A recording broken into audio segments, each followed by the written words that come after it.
So we have seen Guptan Empire.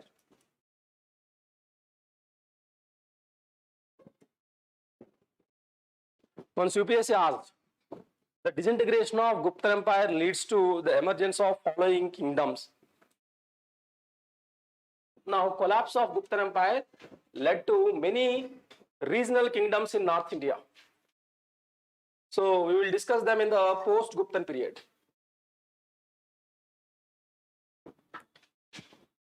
Draw this diagram.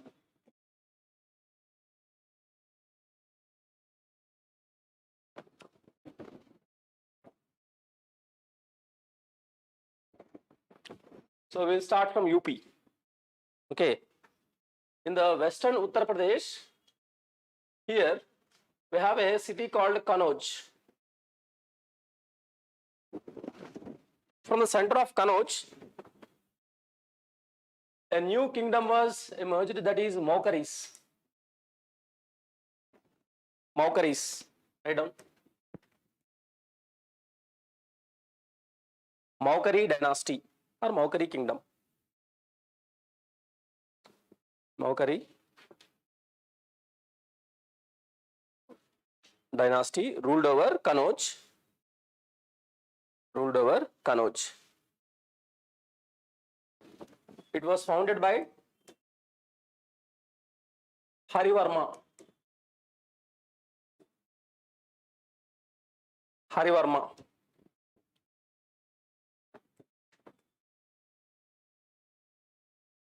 Founded by Harivarma.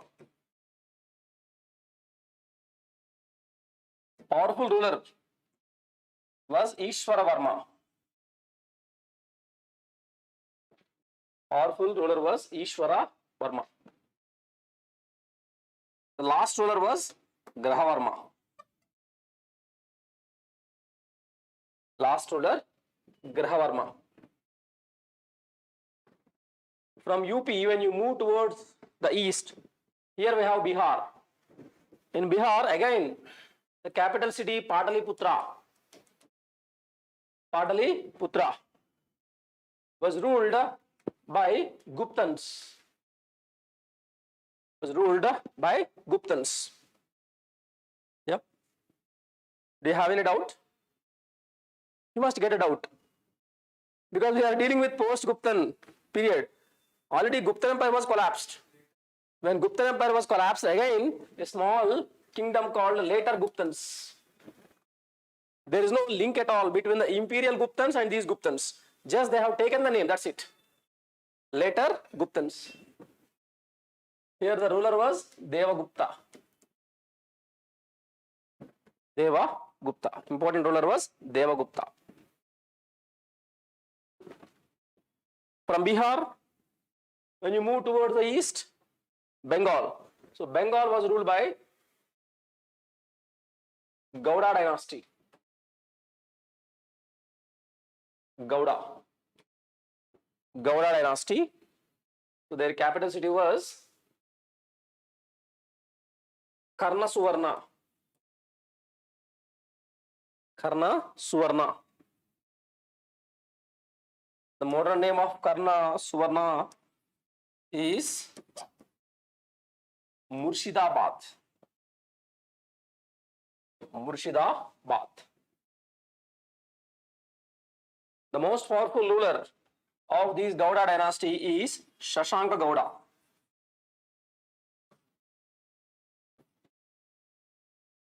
Shashanka Gauda. What he has done? Shashanka Gauda persecuted Buddhists. Okay. And for Buddhists, there is a sacred place, Gaya, Bodh Gaya, where Buddha got enlightenment. That original pipal tree under which Buddha got enlightenment, the tree was cut off by Shashanka Gauda. Write down. He cut down pipal tree in Bodh Gaya, where Buddha got enlightenment.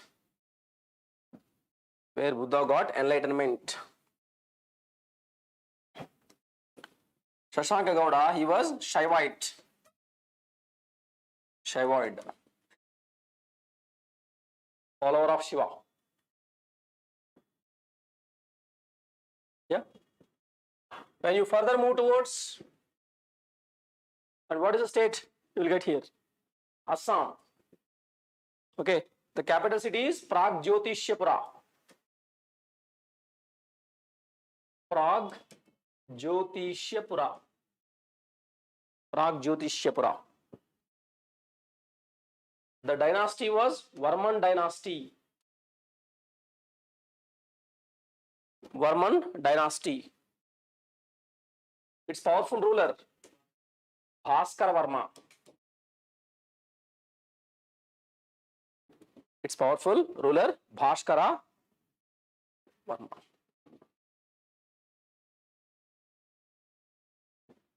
UP, Maugaris. Bihar, later Guptans. Bengal, Gaudas. Assam, Varmans. When you take the clockwise direction here, you enter into Malwa region. Malwa means Madhya Pradesh. So in Malwa region, there is a ruler called Yashovarman. Yashovarman ruled over Malwa.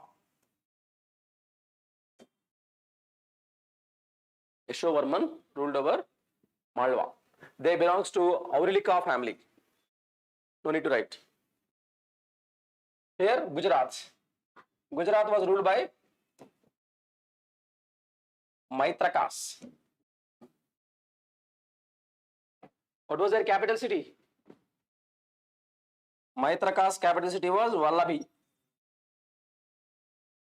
Vallabhi is famous for? Vallabhi is an important center for the Buddhist as well as Jains. Write down. It is center of Jains and the Buddhists.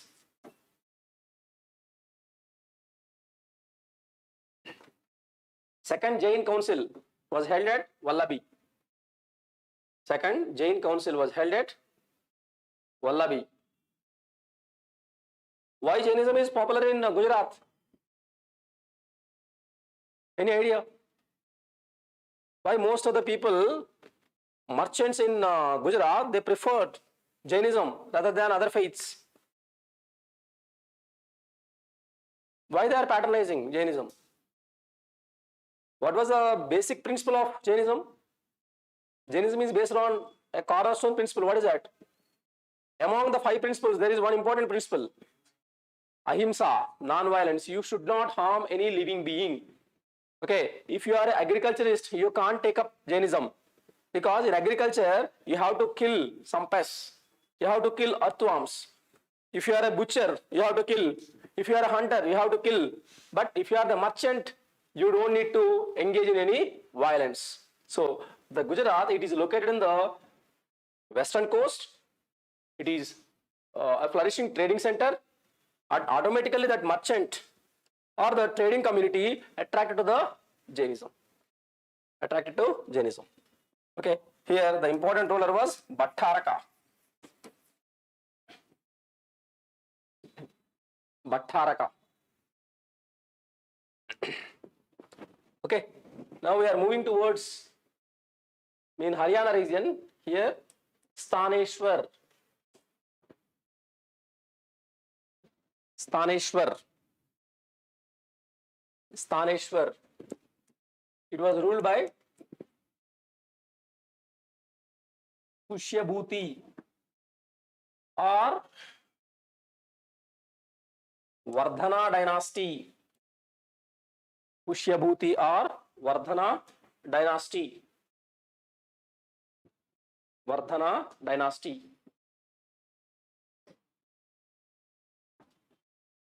Okay. They worshipped, Pushyabhutis worshipped the sun god. Pushyabhutis worshipped the sun god. Okay. If you look at North India, the political map of North India, how it was? Do you find any powerful empire? There is no empire. I have only small regional kingdoms. Always there is a kind of conflict. Always there is a kind of insecurity in North India. Out of these regional kingdoms, if anyone emerge as a powerful, then automatically it is going to occupy, engulf all the remaining kingdoms. Always there is a power balance. Power balance. When they are in that tough conflict from Pushyabhutis, from Staneshwar, a powerful ruler was emerged.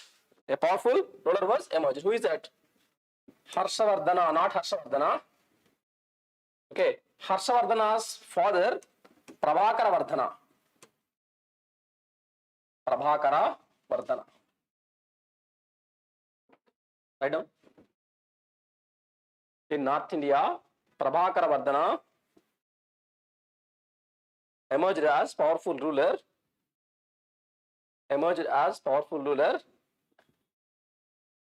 Expanded boundaries of his kingdom.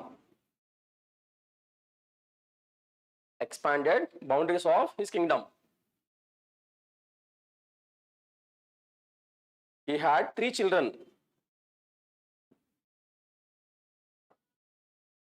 First one is elder one, Rajyavardhana.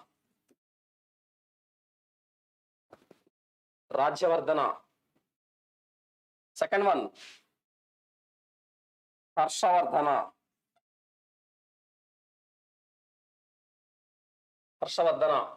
Then third one, daughter, Rajyasri.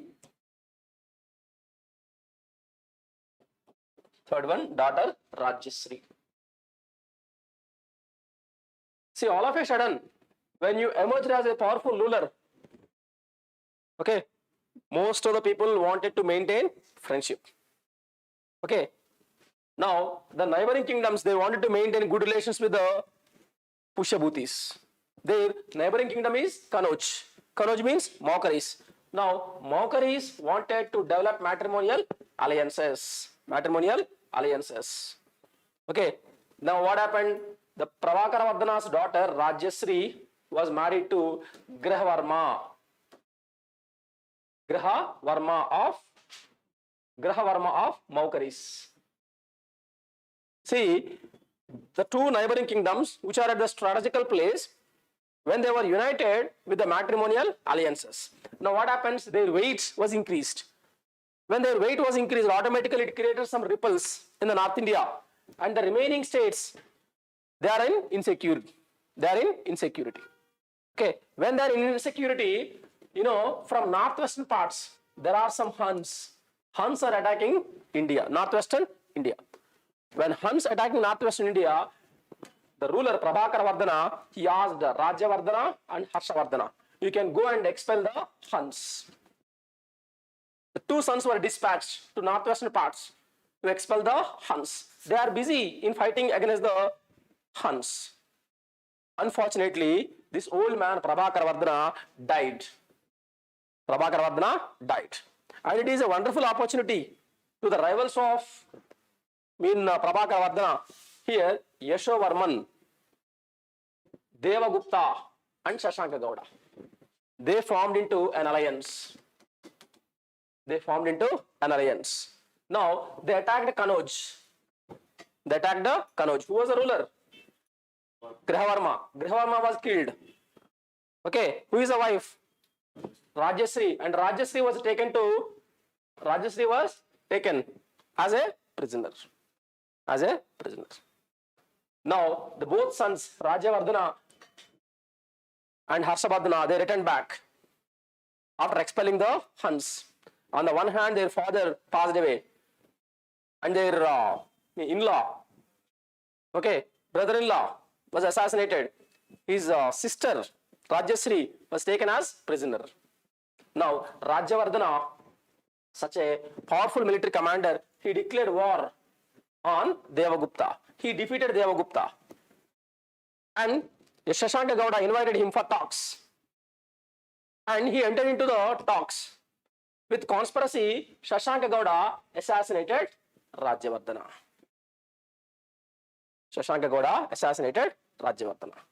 Now, in this emergency situation, who is left over? Harshavardhana.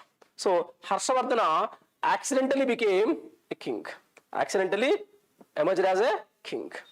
Okay. Their kingdom, their capital city was Staneshwar. But both Saideswar and Kanauj were merged together. And Harshavardhana ruled from the Kanauj. Ruled from Kanauj. So this entire story, where we are getting this story? We are getting this entire story from the work of Bana, Harsha Charita.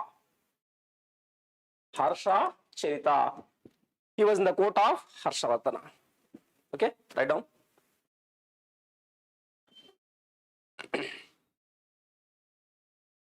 In the court of Harshavardhana,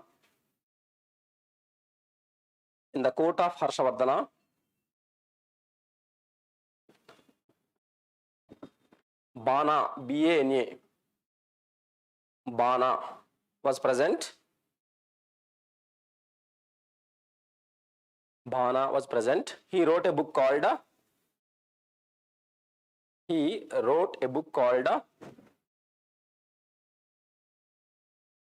Harsha Charita. He wrote a book called Harsha Charita, in which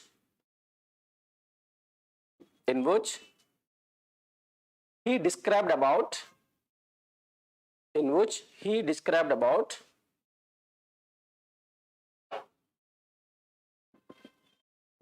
rise of Harshavardhana. In which he described about rise of Harshavardhana. Okay. See, when Harshavardhana accidentally became a king, what is the first responsibility? His primary responsibility is to release the Rajyasree, and he invaded the eastern parts. He defeated Yashovarman and released the Rajyasree. His staunch enemy is Shashanka Gowda. So he cannot directly attack on Shashanka Gowda. His strength is not enough. If you closely observe, here we have Bengal. In the eastern side of Bengal we have Assam. Assam was ruled by Bhaskara Varma. Now Harshavardhana contacted Bhaskara Varma, and both formed into an alliance. And both sides, from western side and eastern side, they mobilized the forces and they attacked Shashanka Gowda, and Shashanka Gowda was receded to the southern parts of Bengal. Okay, write down. He dominated North India.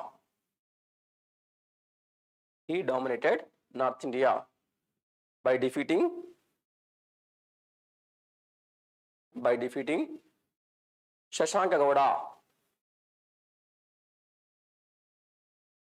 with the alliance of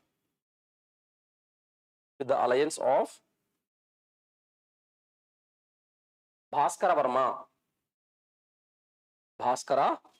of Assam. Okay. Later he suppressed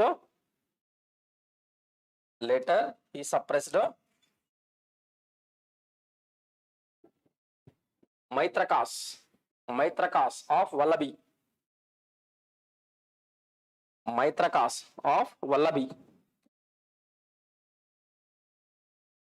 He emerged as a Sakalottara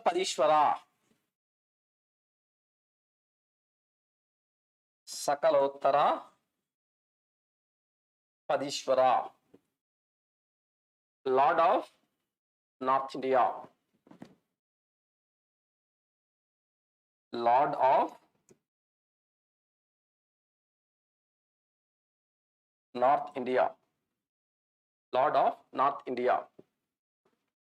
See, when you emerge as North Indian ruler, automatically you want to attack the south. Now, to conquer the south, first of all, he must cross the Vindhyasatmara ranges, and he entered into Deccan region. And who ruled over Deccan? Pulakesi II, Badami Chalukyas. So here we have Pulakesi II.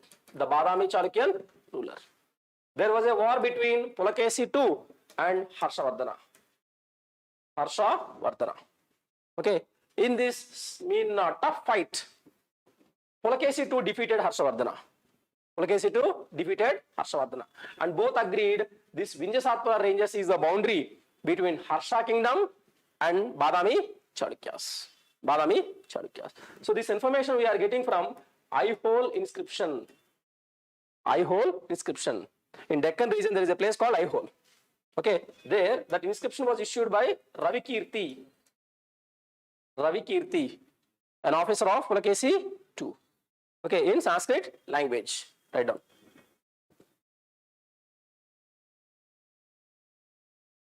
He lost war in the hands of Pulakesi II. It was recorded in eye-hole inscription, which was composed by Ravi Kirti, in Sanskrit language.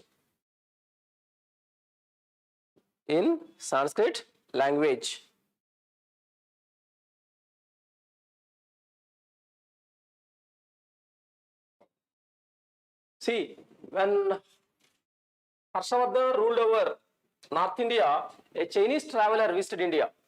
And who was a Chinese traveler? Huan Song.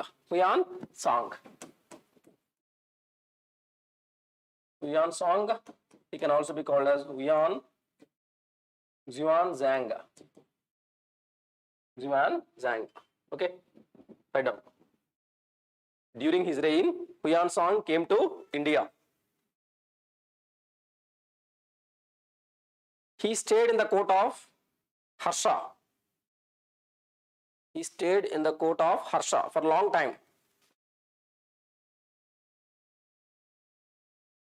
His experiences were written.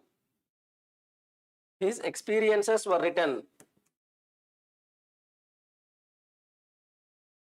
a book called CUK. Underline. In a book called CUK.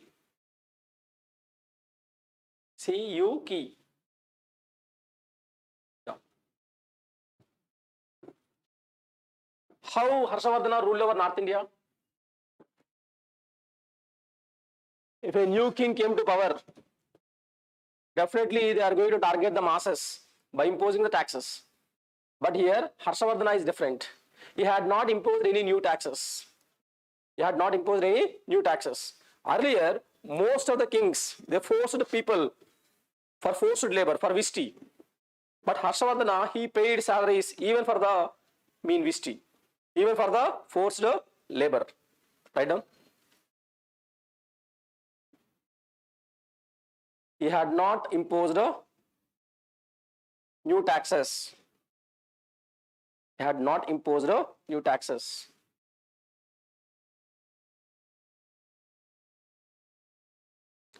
He paid wages for forced labor.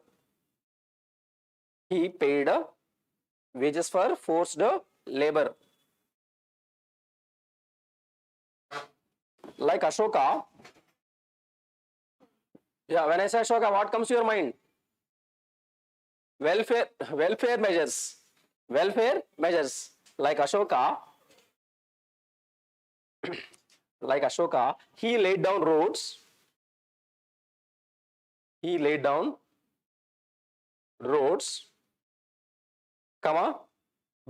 hospitals. Okay, next. Like Mauryans,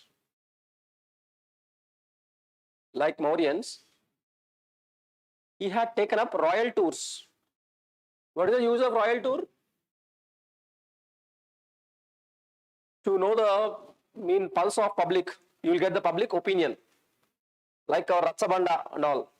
Okay, write down. Like Mauryans, he had taken up royal tours. Underline.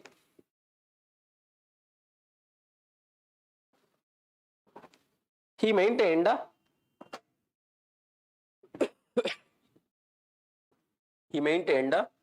a new department of records.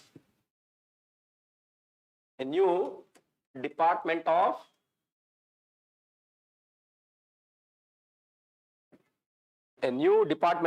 records called Neelapito.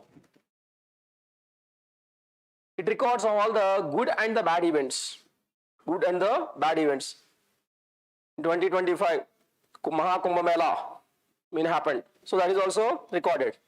If there is any terrorist incident, that is also recorded. So all the good and bad events were recorded. Okay, it's a valuable source for us to understand the Harshavardhana's time period or Harshavardhana's rule. Okay, how he paid salaries to the officials. Yeah, land grants. Write down. He provided salaries. He provided salaries to officials in the form of land grants. Underline. In the form of land grants. How was the law and order? Yeah. Did he maintain a proper law and order or failed? Yeah. Harshavardhana failed to maintain the law and order. Where is the evidence? The evidence is Huyan Song was robbed for twice. When he entered into the Indian subcontinent, he left the Indian subcontinent, 2 times he was robbed. We have seen the Fahian, and Fahian also came to India during the Chandragupta II period. He roamed across the India. Okay, no way he was robbed, looted. So with that you can gaze how the law and order was. Okay, write down. Law and order was not properly maintained. See, in medieval period also there is one ruler, he rathlessly maintained law and order. Who is that? Not Alauddin Khilji. He was busy in wars. Not Tughlaq. He was busy with experiments. Yeah. Babur. Balban. He was busy with court intrigues. Firoz Shah Tughlaq building monuments. Yeah. Sher Shah Suri. Okay. Sher Shah Suri is a classic example. Actually, Sher Shah Suri's administrative systems were followed by Akbar. Okay, that's why Sher Shah is called as forerunner of Akbar. Forerunner of Akbar. Okay. What I said? It is evident from Huyan Song's experience. It is evident from Huyan Song's experience. Why crime rate was high? Yeah. Why law and order was being disturbed?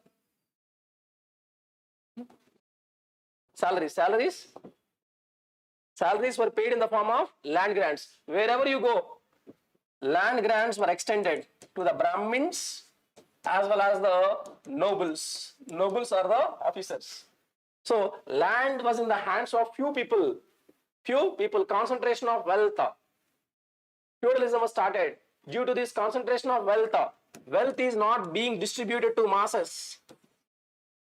It led to inequalities. It led to poverty. Poverty is the mother of all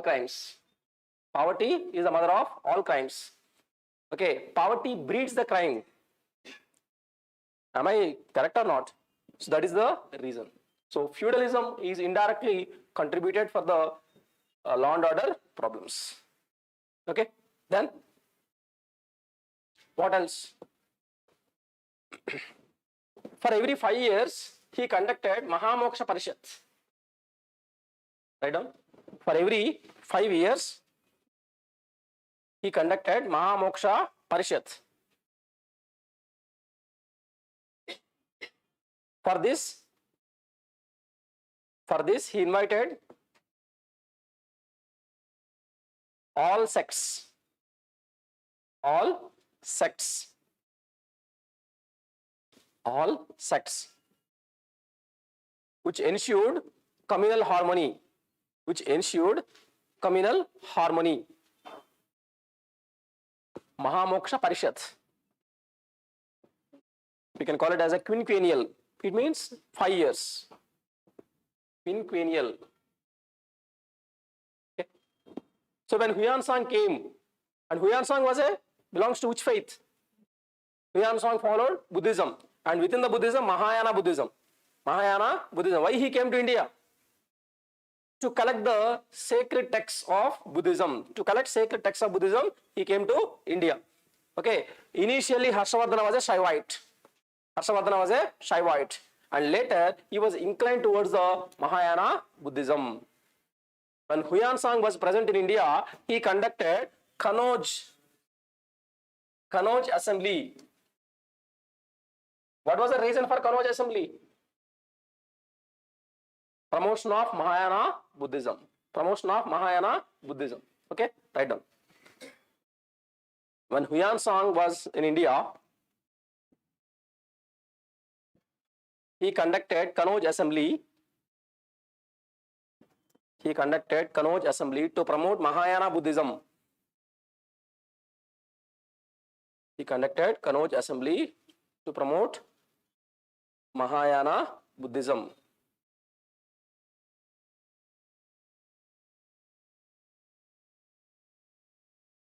Yeah. When Harshavardhana was there, here in India, there is a world-renowned university. What is that university? Nalanda University. Very good. What do you mean by Nalanda? You don't need to divide it. What exactly the meaning of Nalanda?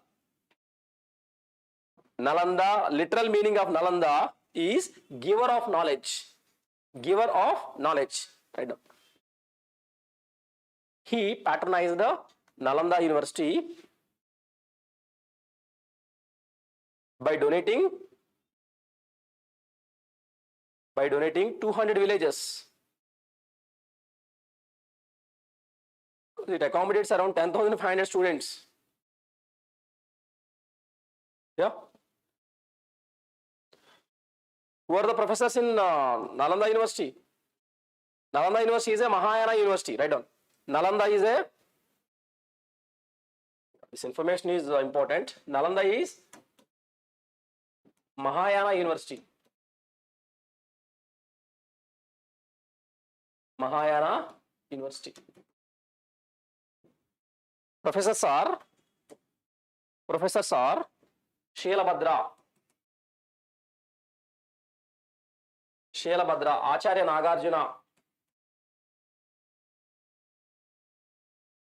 Acharya Nagarjuna, Dignaga, Asanga, Dignaga, Asanga. Yeah. It offered 64 courses. It offered 64 courses. Yeah. 3 libraries. What are they? Ratna Sagara. Write down. 3 libraries were present. Ratna Sagara, Ratna Dadi,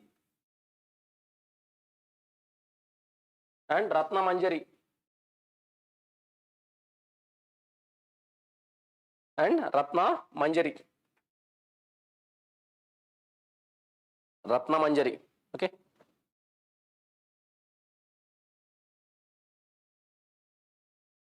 He was not just only a brilliant administrator, he was a great writer, prolific writer, we can say.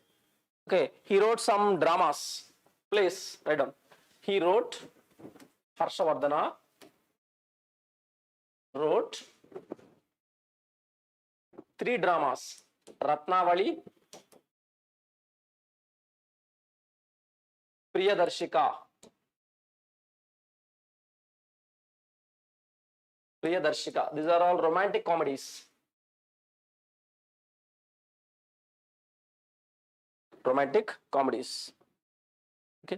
Yeah, one more drama, Nagananda.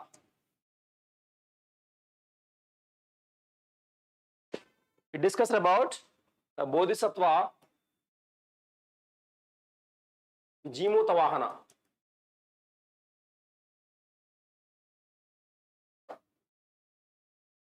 Jimuta Vahana. Yeah. In his court, we have Bana, poet Bana. Already we have seen Bana wrote Harsha Charita,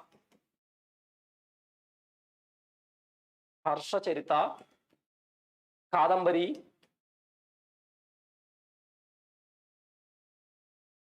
Parvati Paranayam.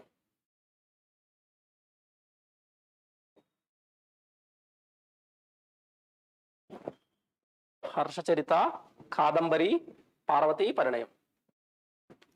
Jimuta Vahana. Nagananda. Jimuta Vahana.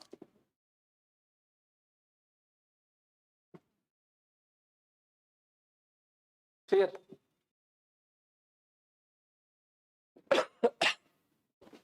There is a great scholar called Mayura. So Mayura wrote Surya Satakam. Surya Sataka was written by Mayura.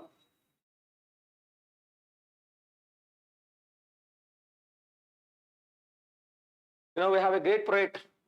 Traditionally, Bhartruhari, you know Bhartruhari? Bhartruhari Pajyalu. Right. Bhartruhari, traditionally,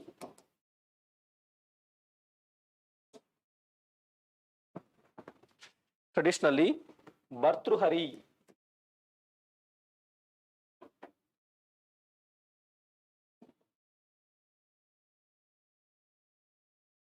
lived in the court of Harsha.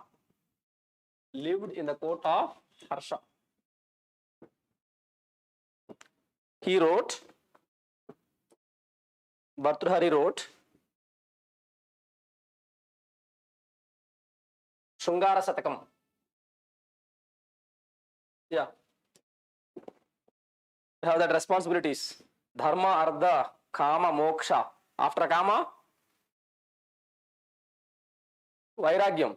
To get the moksha, first of all, you need Vairagyam. Vairagya means disinterest. Next, Vairagya Satakam. Vairagya Satakam. Next, Niti Satakam. Niti Satakam. Okay? So that's all about the Harshavardhana. Okay?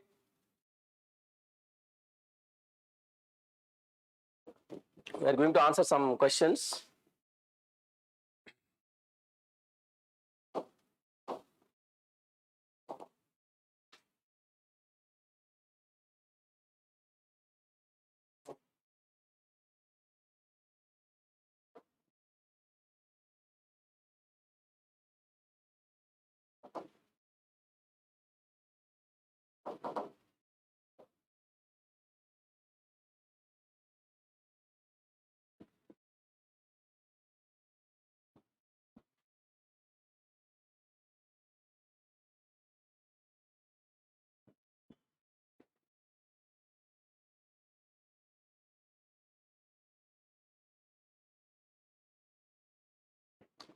Among the following rulers advised his subjects through his inscriptions.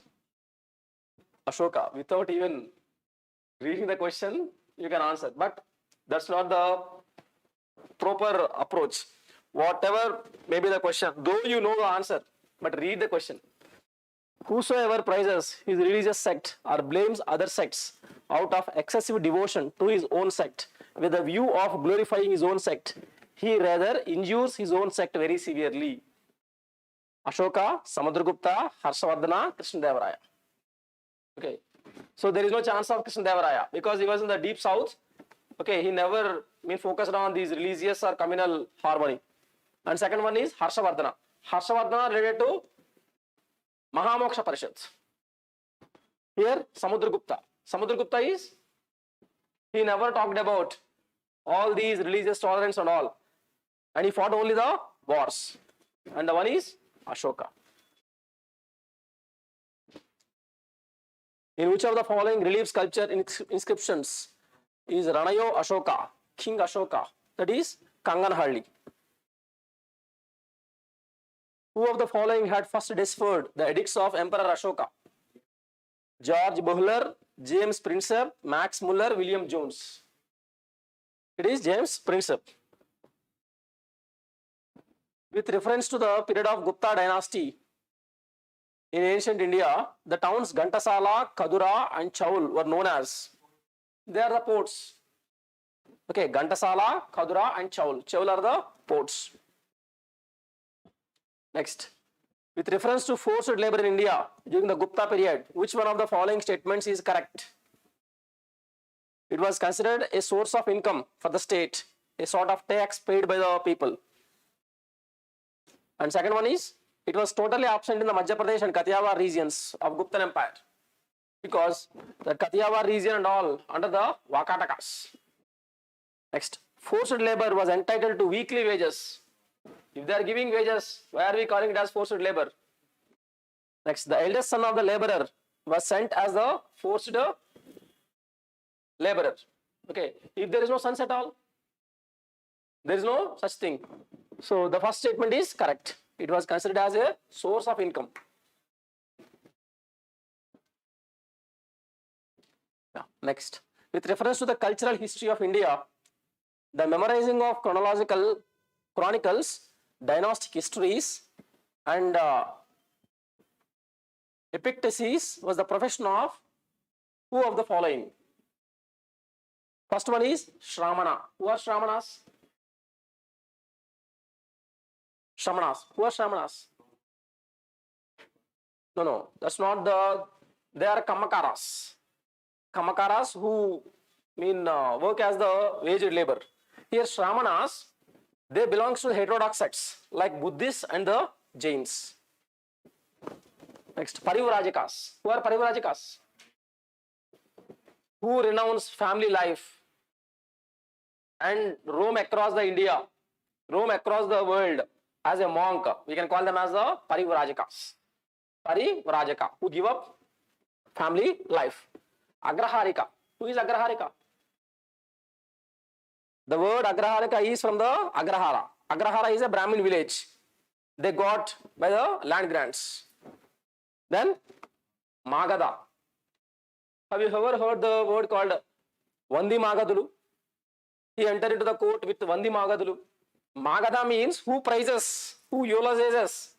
In our Telugu movies, there is one hero and he was surrounded by 4 or 5 friends. What these friends will do? They'll never advise, they'll never criticize. All the time these friends eulogize, exaggerate, encourage. So Magadha means someone who praises, memorizes the dynastic histories. Okay, Magadha is the answer. Yeah. In medieval India, the designations Mahattara and Pattakila were used for village headmen. Yesterday we have seen.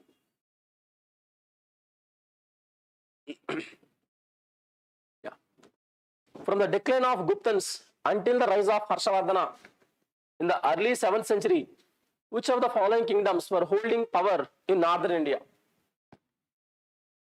Guptas of Magadha, Paramaras of Malwa, Pushyabhutis of Taneshwar, Maukaris of Kanauj, Yadavas of Devagiri, Maitrakas of Vallapi. Yeah. We have given number of kingdoms. Among them, 1, 3, 4 and 6. 1, 3, 4, 6. That is B. Okay. Don't expect the same kind of question will be repeated into 2025. But they would ask the similar kind of questions related to the regional kingdoms. Okay. So after the disintegration of Satavahanas, Ikshvakus were formed in Andhra. Kadambas were formed in northern Karnataka, in northern Maharashtra. Okay. And Gangas were formed in the southern Karnataka. From Ikshvakus, Pallavas were formed.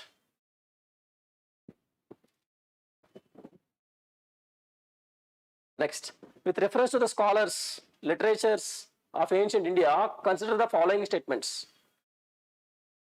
Panini is associated with Pushyamitra Shunga.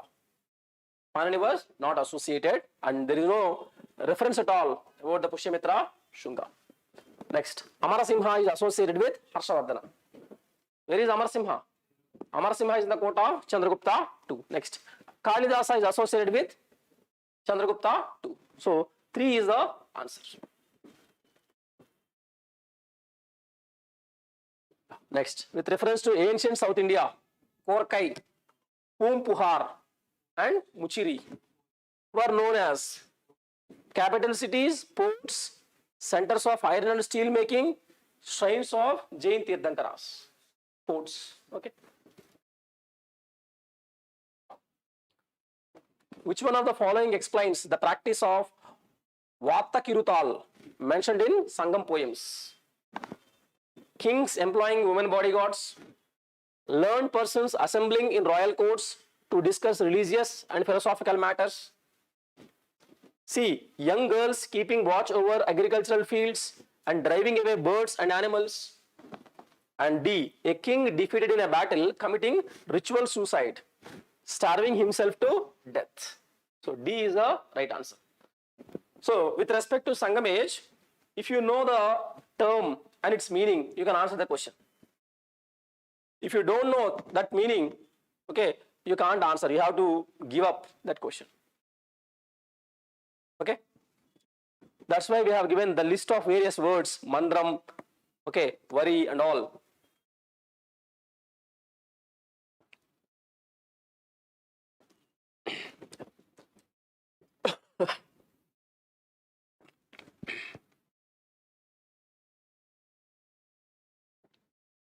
Then after Harshavardhana,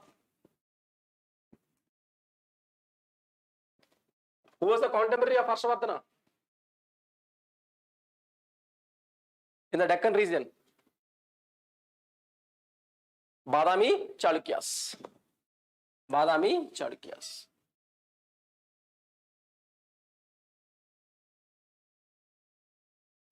See, Harshavardhana in North India, he maintained a cordial relationship with the Chinese emperor, Chinese dynasty, Tang dynasty. Right down. Harsha maintained a cordial relationship with the Tang dynasty, Tang, Tang dynasty of China.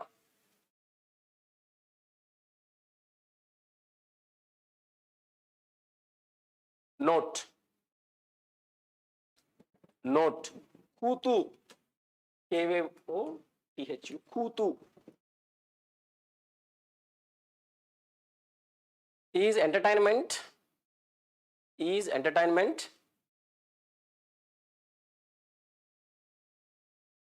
within the bracket,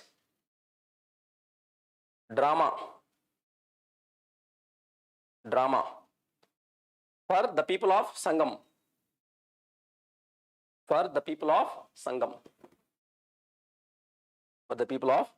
Okay. Yeah. Here his contemporaries, Badami Chalukyas. Subheading, Badami Chalukyas.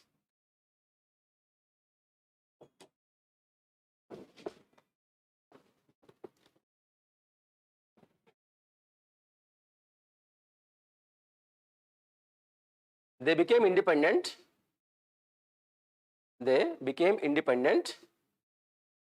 by replacing Vakatakas. Right down. They became independent by replacing Vakatakas.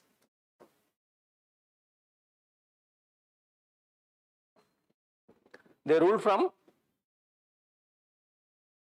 Badami or Vatapi. Badami or Vatapi in Deccan. It was founded by Pulakesi I. It was founded by Pulakesi I. So for what is Chalukya? Why we are calling them as the Chalukyas? They are coming out of the navel of Brahma. They were born out of the Chulaka. Chulaka means navel of Brahma. That's why they are called as the Chalukyas. Write down. According to Vikramanka Devacharita.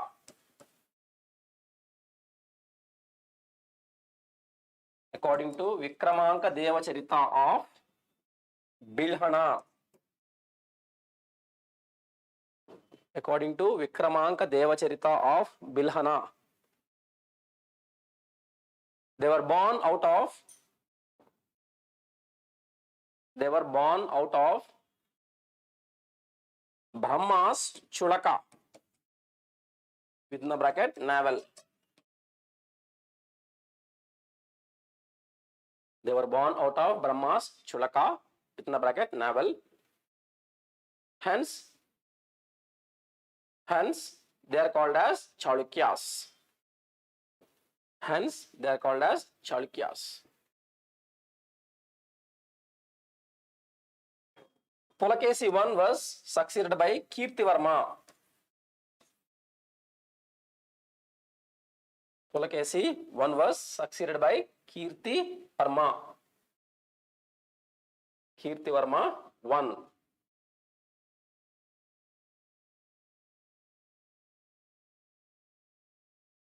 A powerful ruler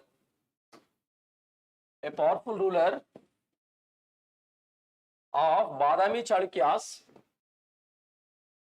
A powerful ruler of Badami Chalukyas was Pulakesi.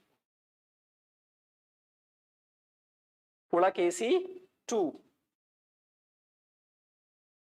Pulakesi II. So here we have the Badami Chalukyas. Badami Chalukyas.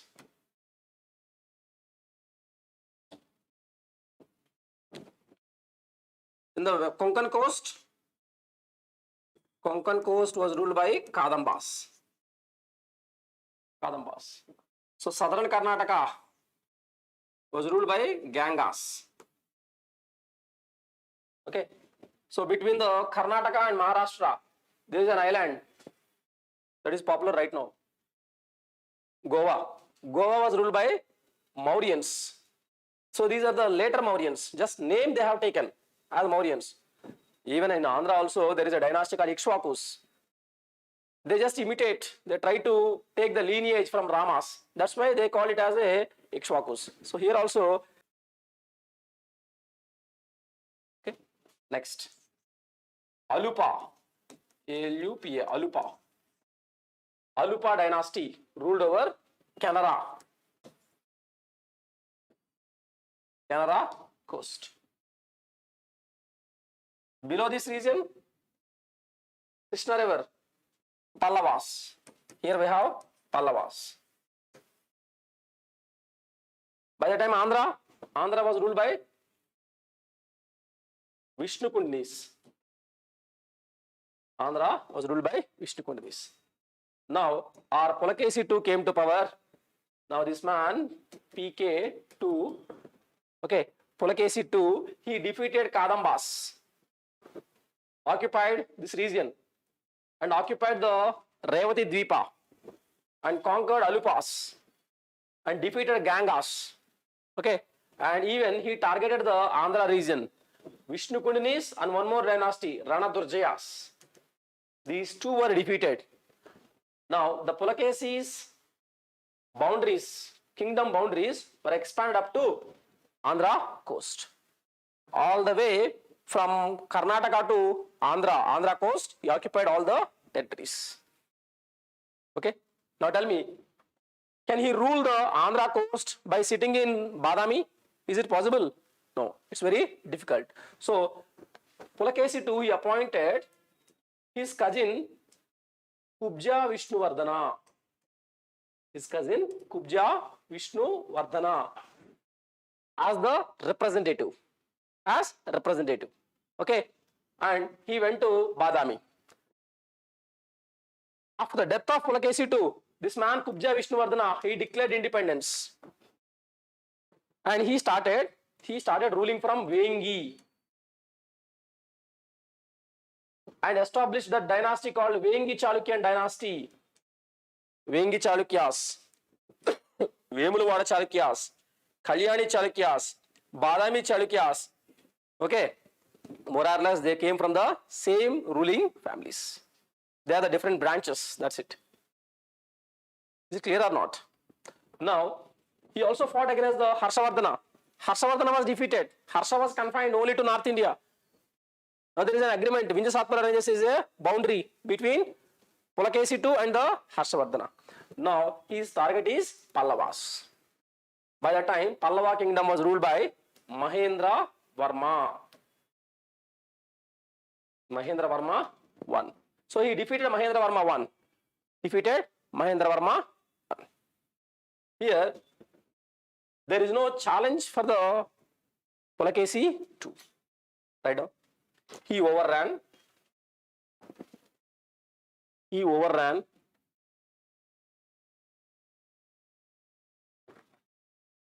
Kadambas,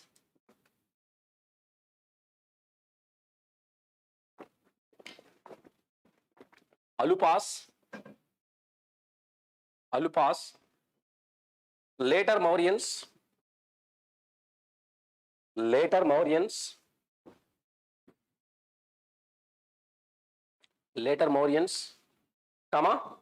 Western Gangas,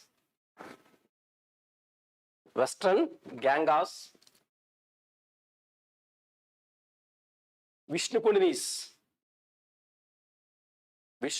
Kundinis. He appointed his cousin Kubja Vishnuvardhana. He appointed his cousin Kubja Vishnuvardhana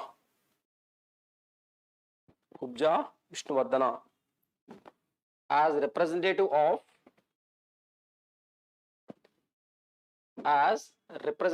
of representative in Andhra. Later,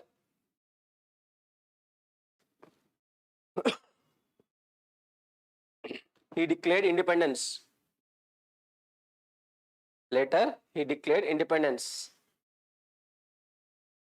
And established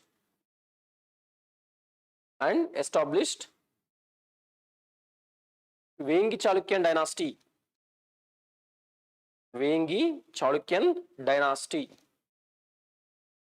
And established Vengi Chalukyan dynasty.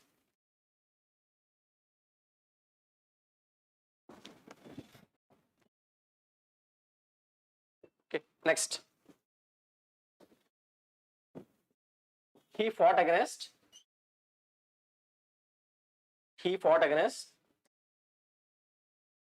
Mahendra Varma.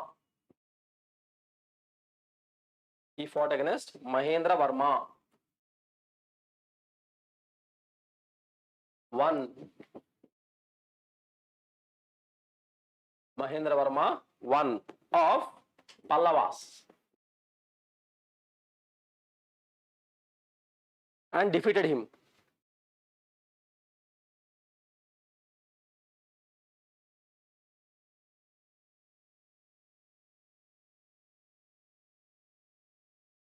Mahendra Varma I. So he defeated Mahendra Varma I. Why there is a conflict? Krishna Tungabhadra Doyap. Actually, it is the bone of contention. It is one of the fertile soil. Here, in the Deccan region, we call this as a plateau kingdom. The southern kingdoms are called as coastal kingdoms. Now, both these kingdoms are fighting to get the Krishna Tungabhadra Doyam. Once UPSC asked a question, Why there was no empires formed in South India? They have given many reasons. Lack of mineral resources, lack of powerful rulers, okay, and lack of vision, and the lack of fertile alluvial soils. You look at the North India, from Ganga, from Bengal to up to Punjab region, you have a vast plain areas, Ganga, Yamuna and Indus plains. So they could get the more and more revenue resources and maintain more army and go for wars. But whereas here there is a scanty fertile soils.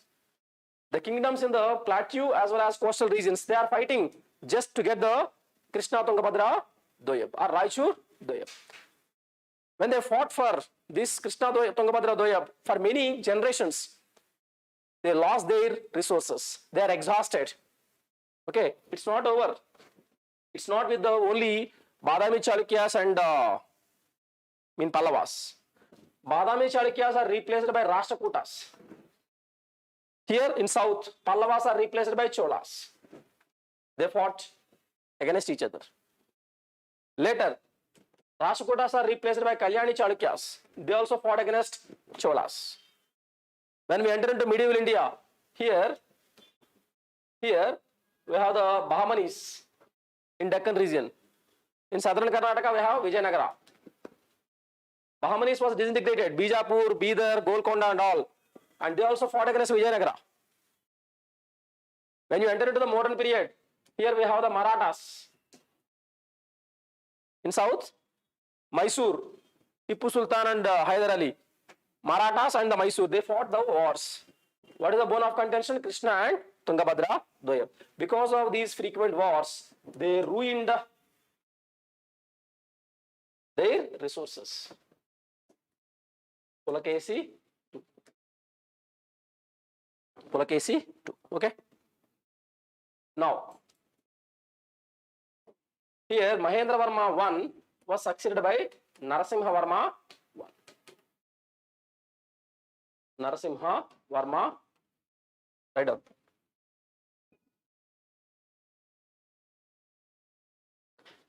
Narasimha Varma 1 defeated Pulakesi 2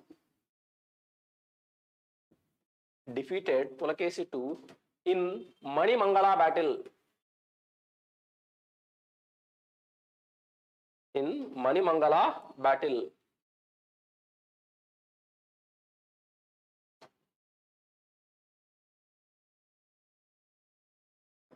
Manimangala battle. You know, Pulakesi 2 could not stand against the Narasimha Varma 1.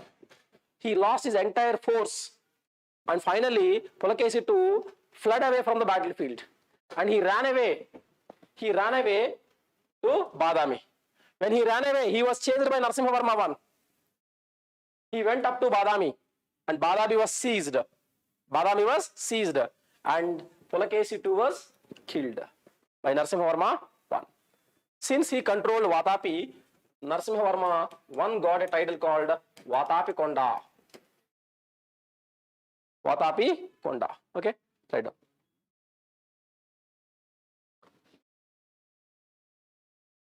Narasimha Varma 1 defeated Pulakesi 2 in Manimangala battle and got a title Vatapi Konda. Now, Pallavas are dominating. After the death of Narasimha Varma 1, only here Pulakesi 2 was followed by his son Vikramaditya. Vikramaditya 1. So this Vikramaditya 1, he killed Mahendra Varma 2. Now, Mahendra Varma 2 was followed by Parameshwara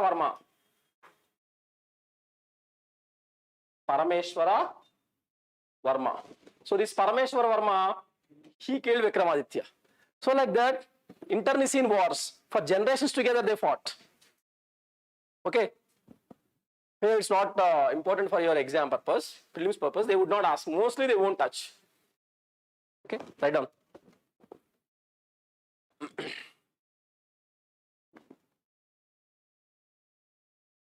Vikramaditya II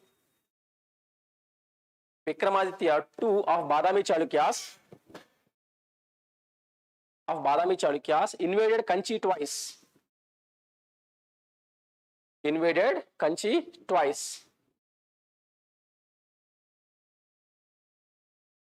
Defeated Nandivarma II.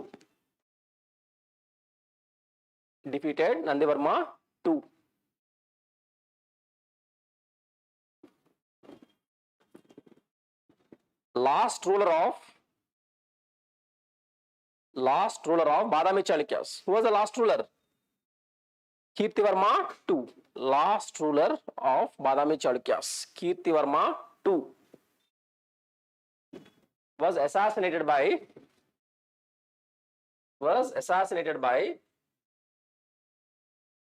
his Samanta, Samantha, Danti Durga.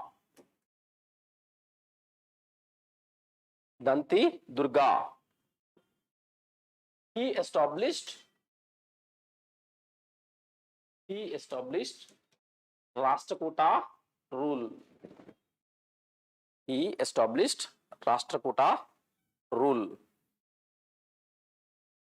Okay. So with that, Badami Chalukyas is over. So the next one is Pallavas.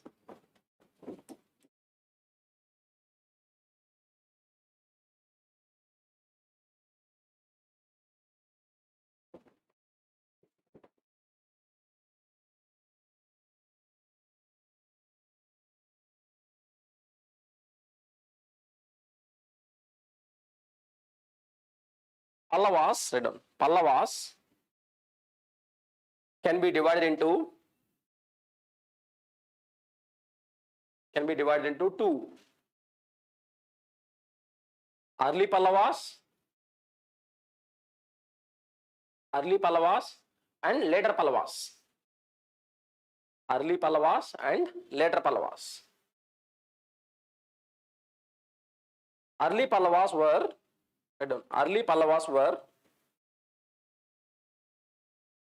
feudatories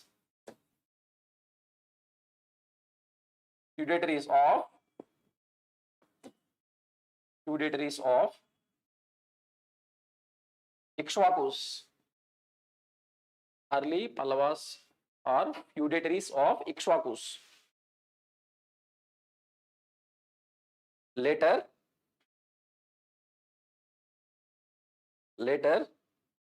they declared independence.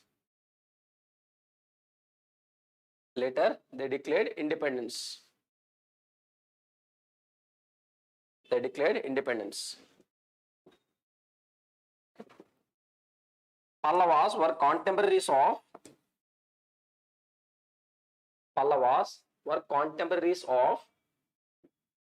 Samudragupta. Pallavas were contemporaries of Samudragupta. You know, Samudragupta made a southern expedition. We have many kingdoms: Kosala, Vengi, Devapura, Ishtapura, and up to the Kanchi. He came. Okay, write down. Vishnugopa ruled over Kanchipuram.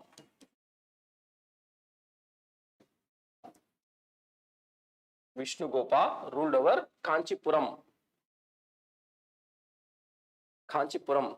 Samudragupta attacked the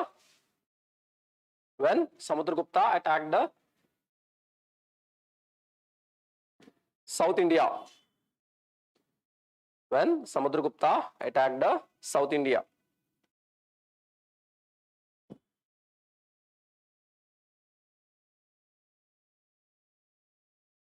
Okay. Simha Vishnu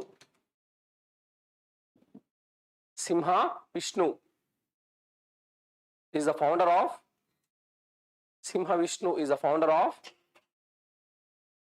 later Pallavas. Pallavas. Later Pallavas.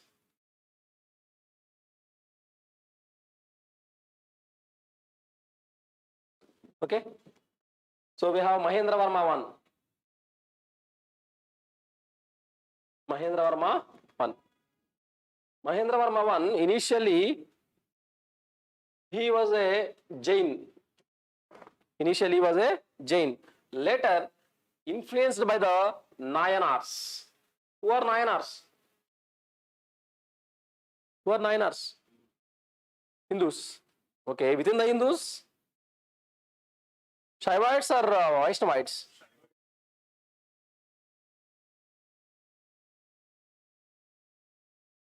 Shaivites.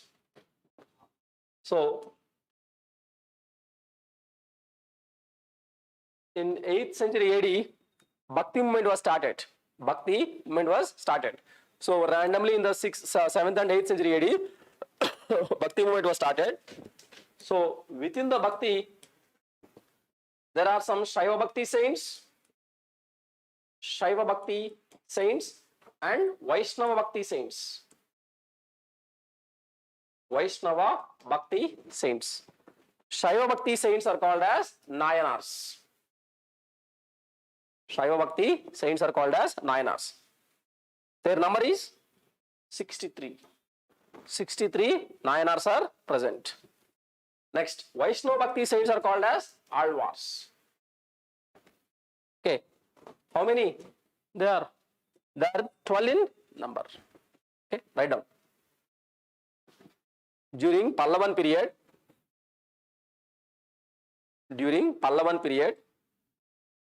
Bhakti movement was started. Bhakti movement was started in south.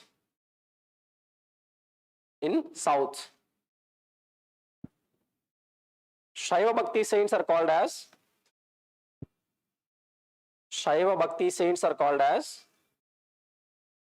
Nayanars. Don't confuse. Narayana, Nayana. They are not same. They are 63 in number. They are 63 in number. Biography of, write down, biography of Nayanars is called as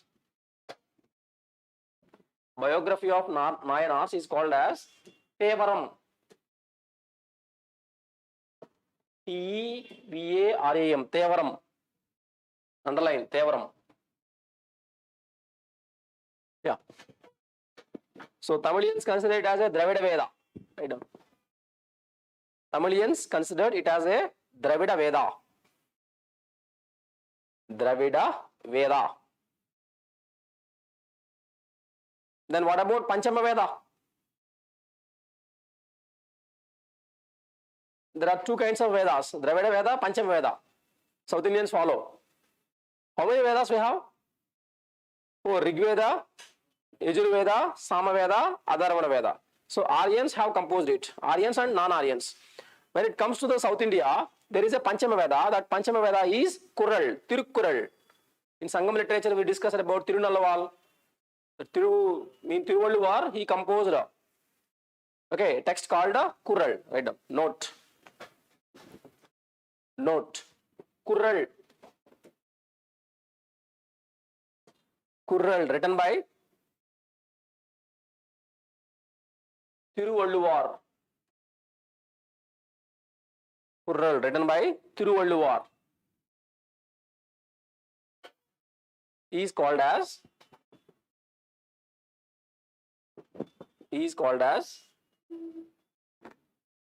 Panchama Veda. Underline Panchama Veda.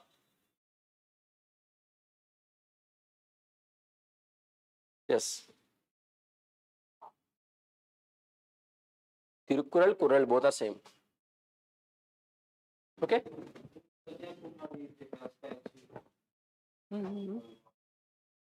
Tiruvalluvar statue. Okay, okay. I have not seen.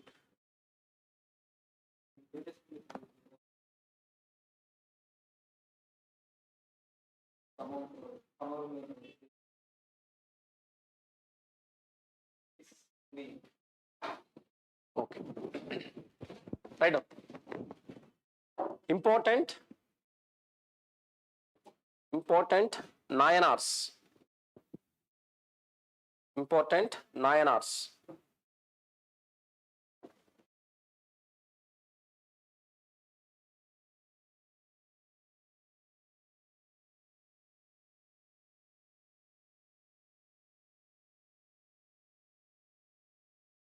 Tirunavakkarasu.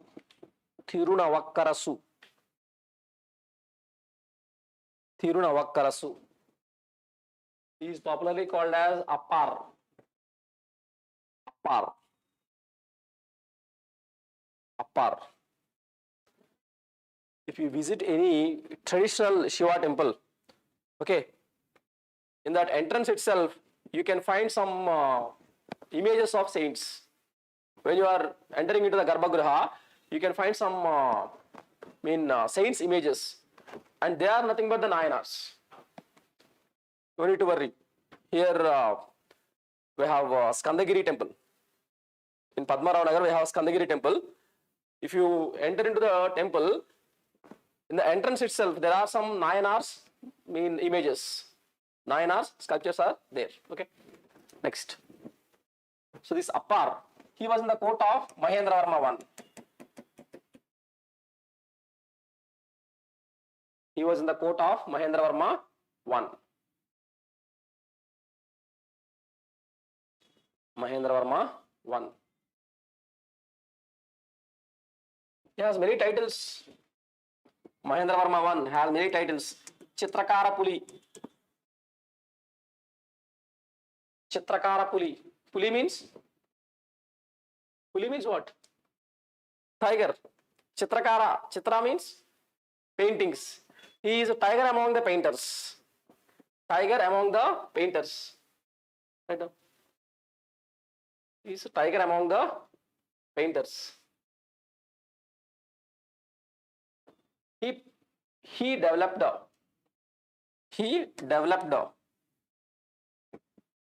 Sittanavasal paintings.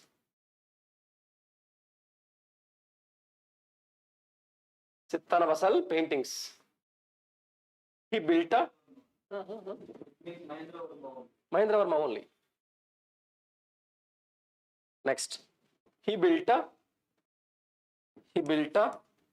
caves for Jains. Caves for Jains at Mandagapattu. Caves for Jains at Mandagapattu. And Tirunelveli.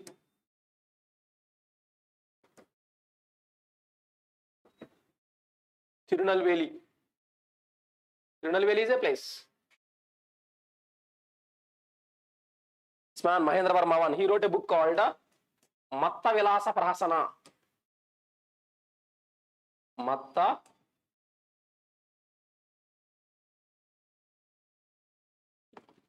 Vilasa Prahasana. Matta means what? What is Matta? Matta is Mattu. Okay, here it's a conversation between a drunkard Brahmin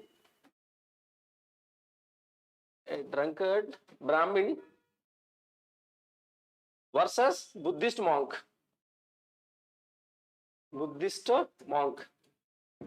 I don't. It's a dialogue between a drunkard Brahmin and Buddhist monk. You know, we have a book called Milinda Panho. It's a dialogue between Menander and Nagasena. So always in India, the knowledge or wisdom we are getting by the conversation, by the dialogue. We have Kathopanishads. Kathopanishad is a dialogue between the Yama and Nachiket. Yama and Nachiket. So in Upanishads, most of the discussions, most of the content or information, knowledge, everything is shared through the dialogue. Through the dialogue. Next. You can write some important Nayanar saints. Important Nayanar saint. Manikka Vachakar. Manikka Vachakar. Next. Sambandhar. Sambandhar.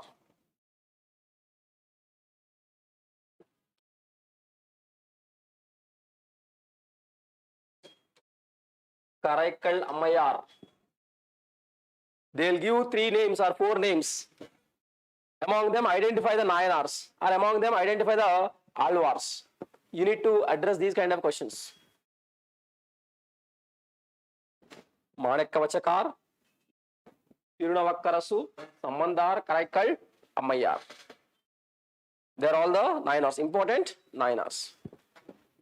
Okay. Next, Alvars. Alvars. They are 12 in number. Alvars. 12 in number. 12 in number. Important Alvars are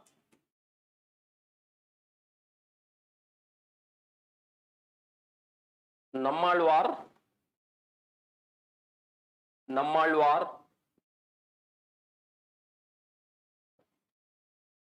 Tirumalasai Alvar,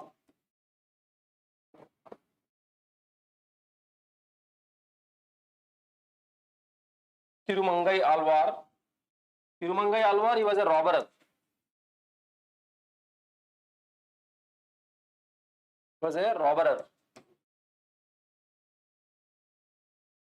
In Buddhism also we have a robber turned into monk.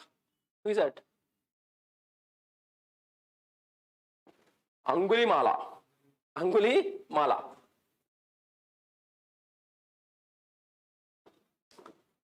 Okay. Next, a female Vaishnava Bhakti saint was Andal. If you visit any Vishnu temples or Venkateshwara temple, there you find the image of Andal. Okay. The biography of these Alvars is called as Tevaram. Biography of Alvars is called as Tevaram. I'm sorry. Nalaira Divya Prabandham. Nalaira Divya Prabandham. Nalaira Divya Prabandham.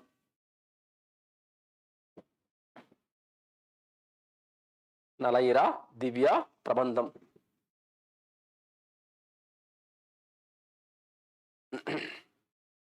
Okay.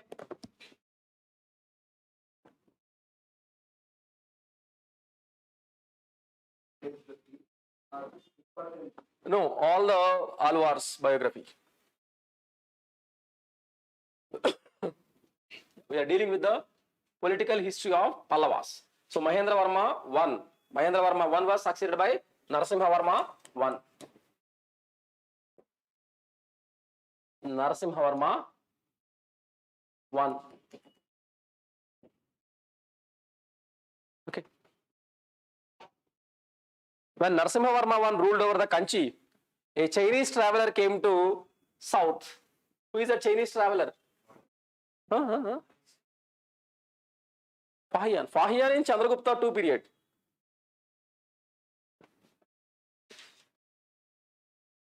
See, here we have Harsha. Deccan PK, Pulakesi 2.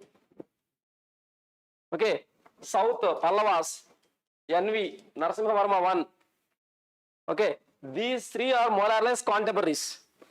When Harsha ruled over, a Chinese traveler came. Who is that? Huyan Sang. Huyan Sang.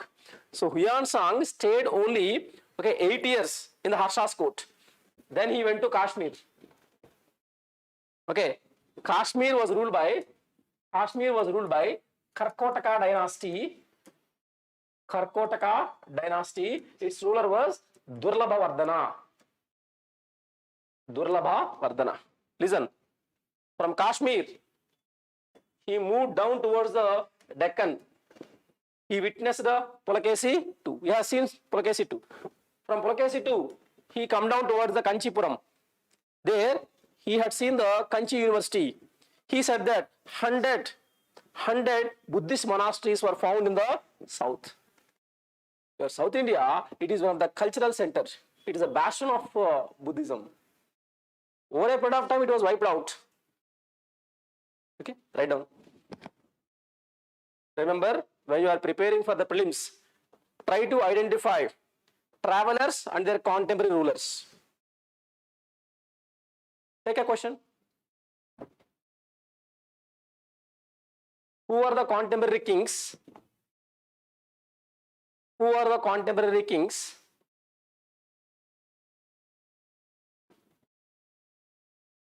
of Huyan Song? Of Huyan Song when he visited India. When he visited India.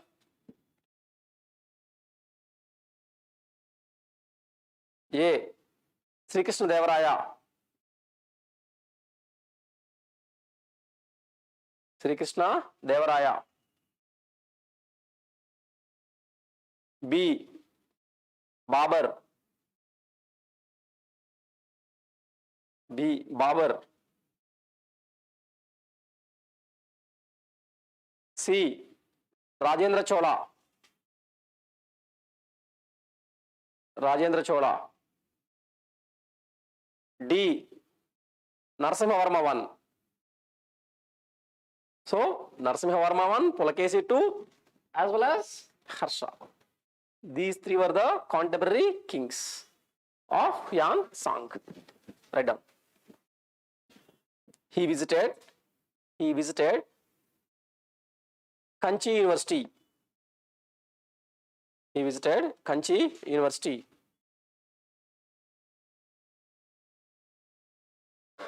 He noted that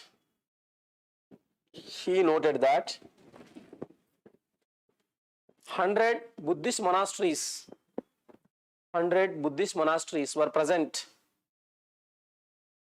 in south. 100 Buddhist monasteries were present in south. He built a Radhas in Mahabalipuram. He built a Radhas in Mahabalipuram. Pandava Radhas.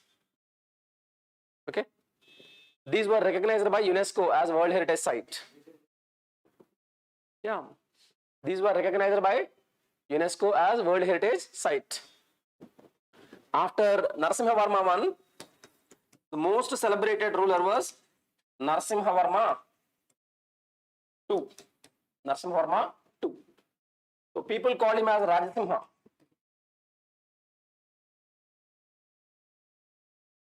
Okay. Important ruler, Narasimhavarma II. He was called as Rajasimha.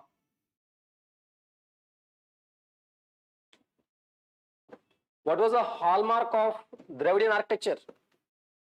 The Dravidian style of architecture was started by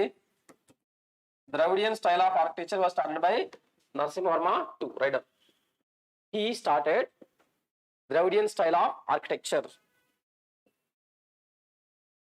What was that most magnificent Pallavan temple in Kanchipuram?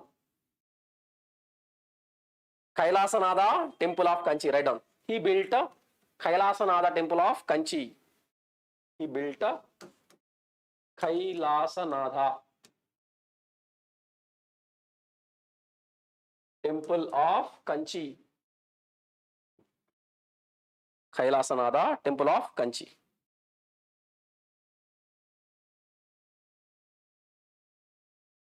Okay, next. He also developed Ghatikas. What is Ghatika? Ghatikas are the educational centers. Write down. Ghatikas are educational centers. Then what about Ganika? Who are the Ganika? Ganikas are the prostitutes. Ganikas are prostitutes in Vijayanagara kingdom. Okay. The next one. After Narasimhavarma II, we have that ruler Nandivarma II. Nandivarma II. In the court of Nandivarma, we have a celebrated Alvar saint called Tirumangai Alvar. Tirumangai Alvar was present. Tirumangai Alvar was present in the court of Nandivarma II.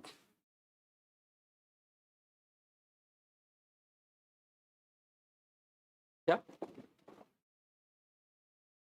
Your Nayanars and Alvars, they have written their literature in which language? Tamil or Sanskrit? Sanskrit. No, Tamil. Write down. Nayanars and Alvars. Write down. Nayanars and Alvars used Tamil for their literature. But Pallava's official language? Sanskrit. But Pallavas declared Sanskrit as official language. See, if anyone tilting towards the Sanskrit, then what could be his faith? Hinduism. If they are extending land grants, encouraging the Brahmins and following the Hinduism, then automatically he will support the Sanskrit. Now, write down Pallavan contribution to literature.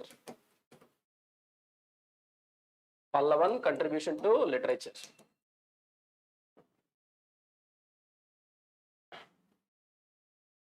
There are two important poets. One is Dandi. Dandi, D-A-N-D-I, Dandi. He was Sanskrit poet. Dandi, he was Sanskrit poet. He wrote a drama called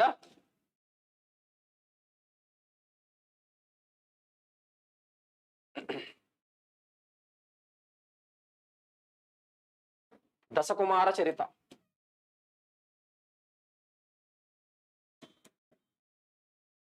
Dasakumara Charita. It is popularly called as Dandi Dasakumara Charita. Dandi Dasakumara Charita.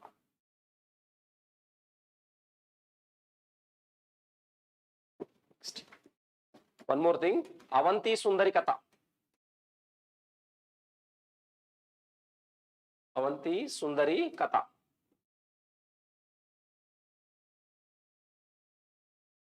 In Telugu also, we call one poet as the Abhinava Dandi. Who is that Abhinava Dandi? Telugu. We have a Telugu poet called Ketana.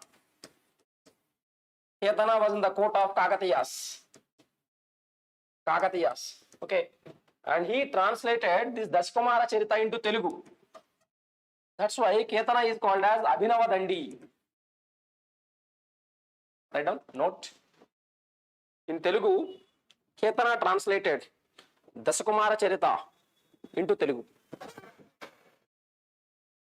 In Telugu literature, Ketana translated Dasakumara Charita into Telugu. Hence he was called as Abhinava Dandi. Abhinava means new. how we call colonialism and neo-colonialism. In the name of?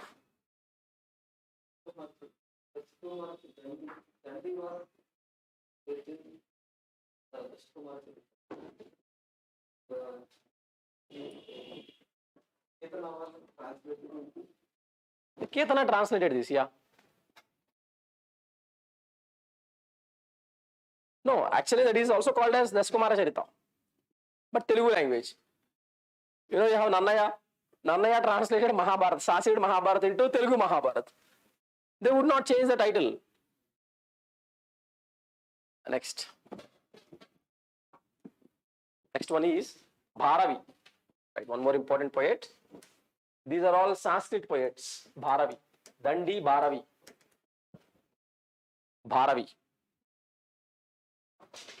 Bharavi wrote a book called Kiratarjuniyam. Kiratarjuniyam. You people know who is Arjuna? The great archer in Mahabharata. Who is Kirata? Kirata means hunter. Hunter or Nishada. Okay. Actually, this hunter is the Shiva. Okay. Actually, there is a war between Shiva and Arjuna. And Shiva has taken the form of Nishada and they fought. That entire drama was unfolded in this book, Kiratarjuniyam. Okay. That's all about the Pallavans' contribution to Sanskrit literature. And they also started that Dravidian style of architecture. Okay, we will see some questions.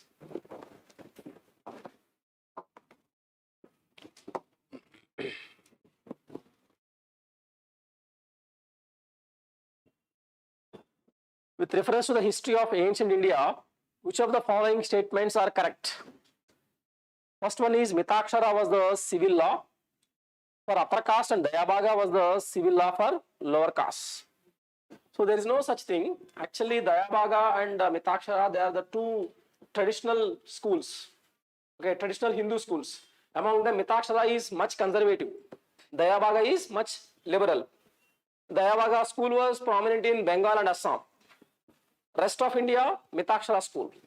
Okay, since Dayabhaga is liberal, they have given equal importance to the women also. Women can claim share in the property according to Dayabhaga school. But whereas in the Mitakshara school, they cannot. Next, in Mitakshara system, the sons can claim right to the property during the lifetime of the father. Whereas in the Dayabhaga system, it is only after the death of father that the sons can claim right to the property. Okay, next. Third one, the Mitakshara system deals with the matters related to the property held by male members only of a family. Whereas the Dayabhaga system deals with the matters related to the property held by both male and female members of family. So here you can see. The statement 3 is correct.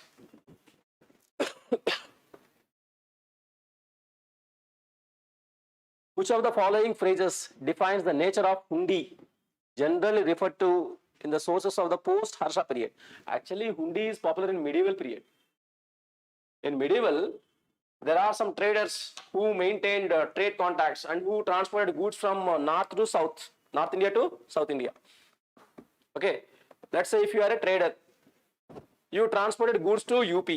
There you have sold off all your goods. When you are coming back with a lot of money, there might some robbers, they may attack you, they may loot you. So what do? Would you carry the money? No, you can't carry the cash. That's why they'll give one, a bill. Okay, if you just have that bill and come back to Telangana, here they have their own network. If you give that bill of exchange and you can get the cash. So it's a bill of exchange. It's not a diary to be maintained for daily accounts, advisory to the kings, an order from the feudal lords in his subordinates. Yeah.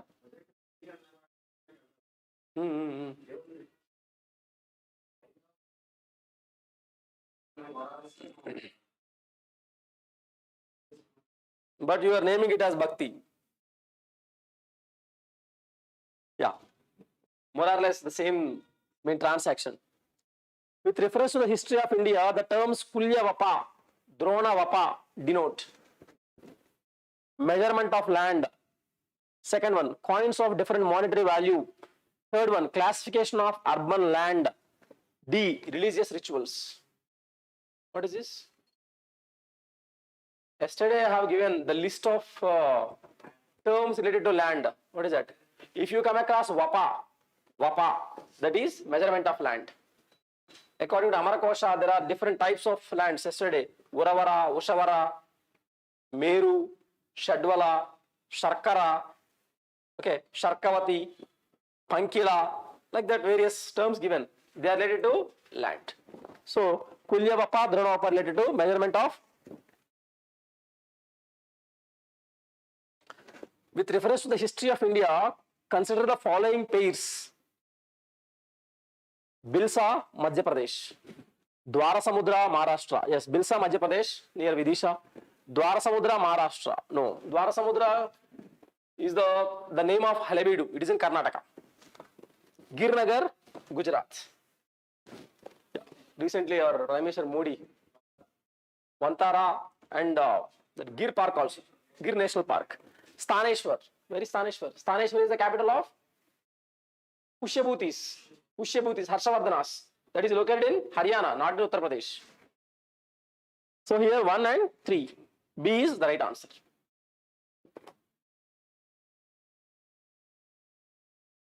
Yeah. See, with reference to the cultural history of India, consider the following pairs: Parivrajaka, renunciant and wanderer; Sramana, priest with a high status; Upasaka, lay follower of Buddhism. Lay follower of Buddhism.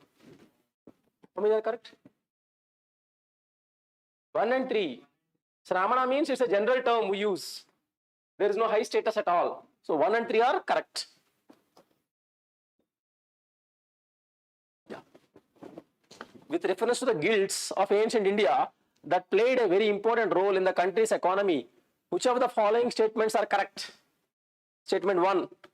Every guild was registered with the central authority of the state, and the king was the chief administrative authority on them. Of course, they are independent, but if you form yourself as a guild, you need to be registered. Second one, the wages, rules of work, standards and prices were fixed by the guild. Second is correct. Third one, the guild had judicial powers over its own members. That is also correct. So 1, 2, 3, all are correct. Let's say, if you are forming into a trade union, would you register under government or not? Government has to recognize. We have Asocham, we have FICCI, they are all the merchant or corporate bodies. They are all being registered. In the similar manner, these guilds also being registered.